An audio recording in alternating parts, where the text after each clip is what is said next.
Hello. Hi. Good day. Yes. Could I have your name, please?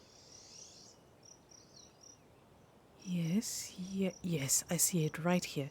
You've booked this tour with me for this time slot. Yes, well, welcome to you. If you wouldn't mind signing here, please. No, right there. Yeah, on that line. Yes. Okay, great. Thank you. Thank you so much. Yes, I'll be showing you around the castle. And as you're the only people here, you'll be able to truly experience it without any distractions. Well, mind you, this is a very large castle, so we might not get through all of it today. But how long will you be around? Oh, okay, great, yes. Then you can just pop in anytime. Ask for me, and I'll be more than happy to show you what you've missed. Yeah, if you're interested in coming back, that is. Great, great, good to hear. So if you'd like to come this way, please. Oh, isn't it beautiful? This wonderful place is known as Castle Diblifte. Yes, yes. Yes, the history books and the tourist maps might call it by that name, but its original name was Castle Diblifte. Okay, like I tell the other tourists, you'll need to brace yourself. Most of what I'm going to tell you will challenge everything that you think you know, everything that you read about, everything you've heard about. I've been here for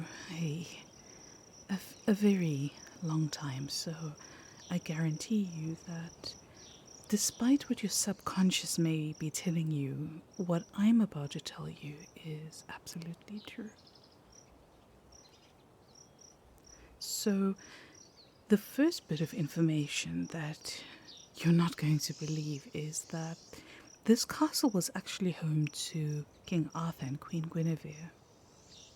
Yeah, that's right. They lived here from about 300 AD to their deaths. No, not in Camelot, no. Camelot wasn't really a building or a place or a village, or it was more of an idea. And unlike buildings and villages and physical locations, ideas cannot be destroyed. Thus, it still lives in our hearts to this very day. Yeah, no, Arthur wasn't taken to Avalon. He was actually buried here, in the main hall, actually. It's part of the tour. I'll take you there very, very soon. Oh, yes, Queen Guinevere, she felt his loss very deeply. She actually spent so much time at his burial site that she almost wasted away. She hardly ate nor slept for months and months after he died. No, no, she didn't run off with Lancelot. No, that was just a huge misunderstanding. Why? Oh, well, I suppose people wrote about that in order to make Arthur's legacy just, that more valiant by demonizing his wife. But no, she didn't run off with anyone. She would never do that. You see, Queen Guinevere was a person who loved deeply. She knew no other way to love. It was either all or nothing when it came to love. And She loved Arthur deeply. With every atom of her being, every breath, every heartbeat, every thought was dedicated to him. And even when she didn't see him, even when he was far away from her, no matter what she heard about Mordred, and other things in his past that's not written down, but her love for him never faltered and always stayed true. Oh, yes. She was a wonderful queen. Oh, everyone loved her. You see, she saw the good in every person and in every situation. Yeah, if she ruled today, this world would most definitely be a different place. You see, she was no ordinary person. How do I put this? She had the ability to make things happen around her. And if cruelty happened, she would make it disappear by just wanting it. I can't explain. It just that was the reality back then. And actually, that's the secret to Arthur's kingdom, living in peace for all those many, many, many years. Not through warmongering, but through kindness and wanting peace from a pure soul. Now, you know.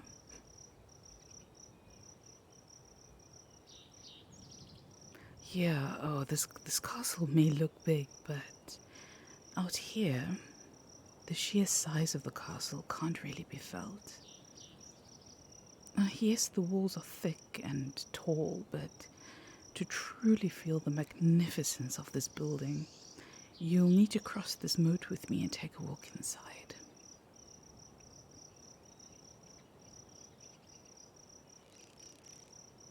Yes. Those are actual fish in the moat. Well spotted. You see, Queen Guinevere always loved all forms of animals, so she requested fish to be present in the moat at all times. And we've held to that request all these many years. Yeah, the building of the moat was actually a team effort.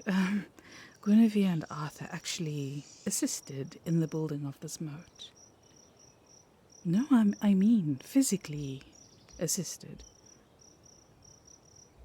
Yeah, you're right. It wasn't proper, as you put it, for noble women to do tasks of this kind. But you see, Queen Guinevere was no ordinary woman, and she'd never really conformed to the usual laws of society. Well, she was queen, so I suppose that's why she got away with it. Yeah, Arthur loved her so dearly that he physically built this and many other creations just for the sheer act of putting a smile on her face. And she loved him dearly that she wanted to do everything with him, spend every waking moment with him, and serve him in love. You heard that? Yeah, no, that's absolutely right. She even cleaned his armor for him after battle. Yeah. I'm surprised you heard that. But that's right. Serve him in love.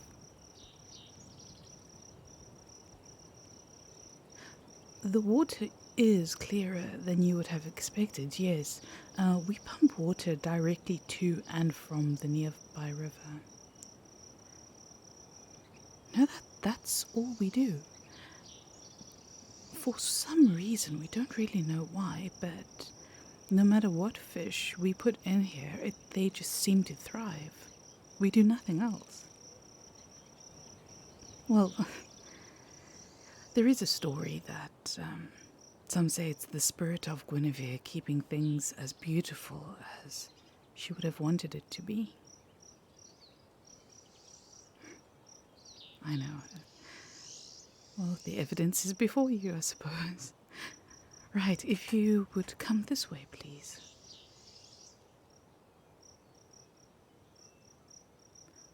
So, this is the courtyard, and to your right, you can see Queen Guinevere's garden. Oh, beautiful roses, aren't they? Such magnificent flowers. Smell them, please. Yeah. They smell sweeter than any other rose. No, we don't actually prune them or anything. Legend has it that during a very violent illness that threatened to take her life, King Arthur gave her cool sponge baths just to cool her fever down, you know. And he never, ever left her side. After her baths, the residual water was then used to water these roses, and they've grown like this ever since. No one has watered them or pruned them or anything since those days.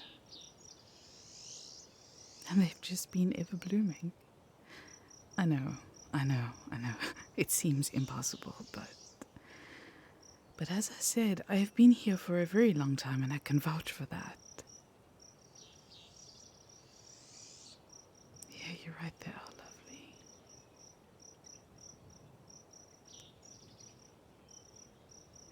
Branching off, as you can see here to the left, I'll take you to the dungeons.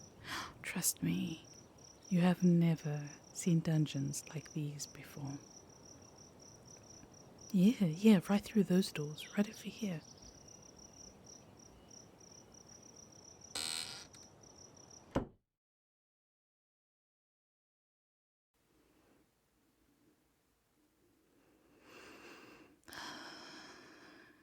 Yeah, right? That's the first thing that strikes people who visit here. Just how warm it is. And yes, there are no chains or any dungeon equipment. Queen Guinevere just wouldn't have it. She absolutely abhorred violence. And naturally, Arthur acquiesced. We don't actually know why he changed from a war-hungry prince to the person that he became, but I suppose true love does that. Once you are with someone that truly loves you, it changes the very nature of your being. I don't know, maybe that's what happened to him. Her radiating love warmed his heart. Anyway, she spent, many months plastering and painting this place. Yeah, she actually worked with the workers. She even made a few of these mattresses that you see.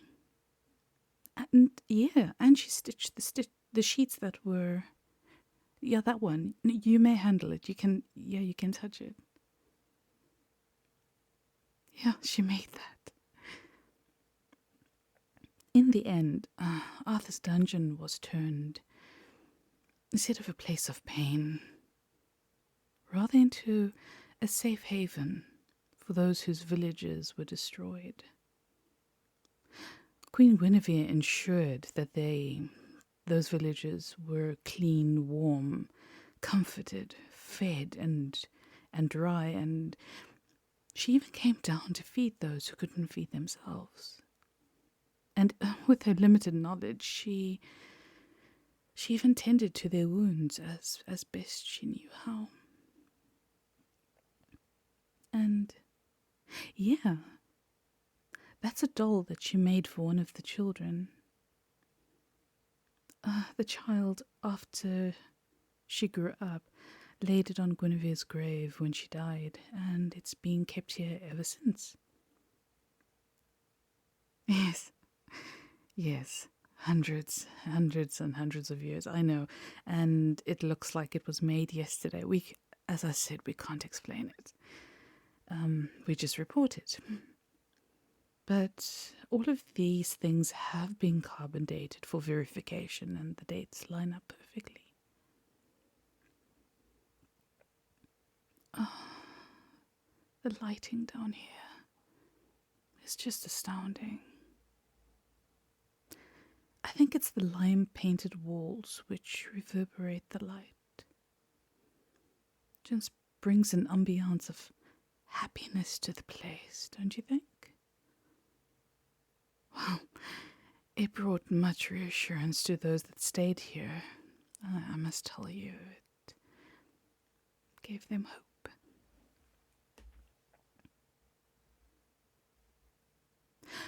Ooh, let's move on to the main hall. There's something I want to show you.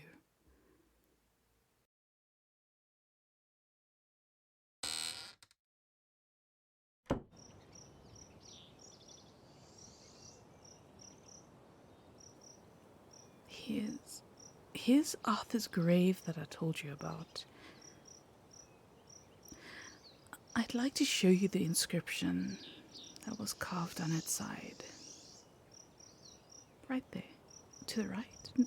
No, further down. There. Can you see it? Yeah, the Latin inscription. No, it wasn't officially carved in. It was actually carved in to the marble by Guinevere on the nights when she lay next to Arthur's tomb. I don't know if you can read it, but it's Latin. It says, Luciat lux vestra, let your light shine. The story goes that Guinevere told this to Arthur when he was planning to have someone hung for a crime that wasn't even worthy of hanging.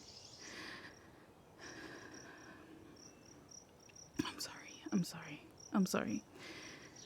The inscription, it reads, Luciat lux vestra. Let your light shine. You have so much light inside of you that you're holding back. And releasing it will not only make you happier,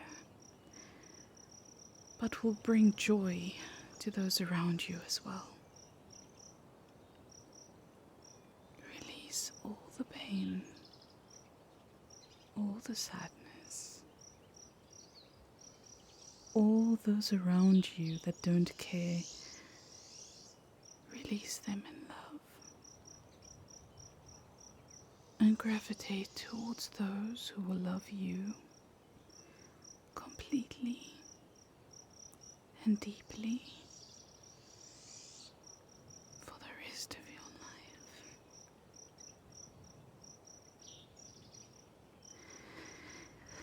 life. Yeah, he believed this, and he internalized this, and that actually helped him become the wonderful and valiant king that the history books all talk about. Okay, I will leave you alone to explore this room for a moment. Oh, there's so much to see, and if you need me, I'll be right here. Oh, you have a question. Yes, sure. How can I help? How do I know all these details so intricately? Fair question. Well, as I said before, I've been around here for a long, long, long time.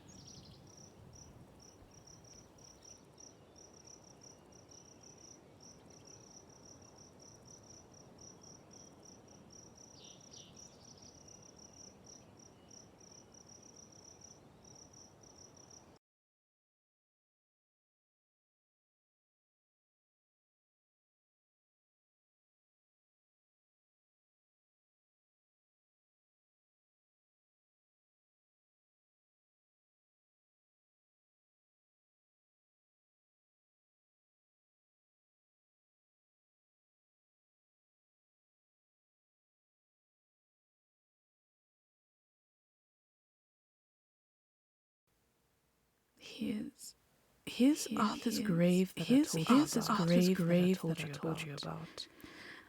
I'd like to show you the inscription. I'd like to show you the inscription that was carved on its side. Right there. To the right. Right there. No further down. Right. No further down. Can you see it? There. Can you see it? Yeah, the Latin inscription. The Latin inscription. No, it wasn't officially carved in. It wasn't officially carved in. It was actually carved in by to the marble on the night when she lay next to Arthur's tomb. I don't know if you can read. I don't know if you can read it, but it's Latin. It says Lucia lux vestra. Your light shine. The story goes that Guinevere told this to Arthur. When he was planning to have someone hung for a crime. It wasn't even worthy of hanging.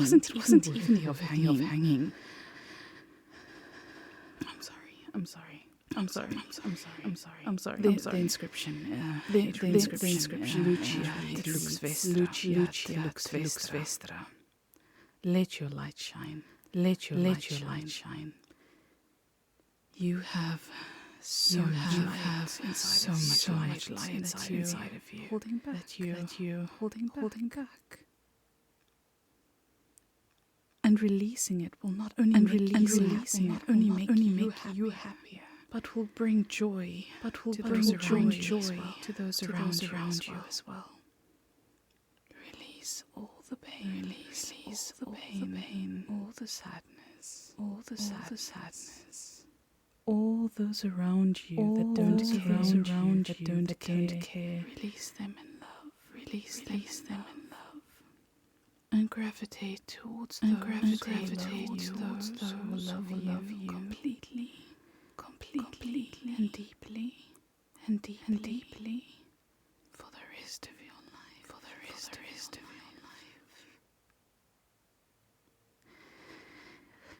Yeah, he believed this. He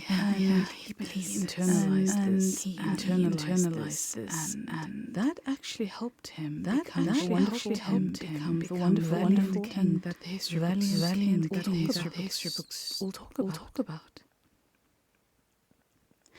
Okay, I will leave you alone to explore this room. So much to see. And if you need me, I'll be right here. Oh, you have a question? How can I help? Yes, sure. How can I help? How do I know these details so intricately? Fair question.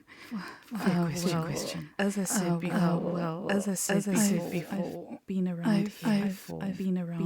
here for a long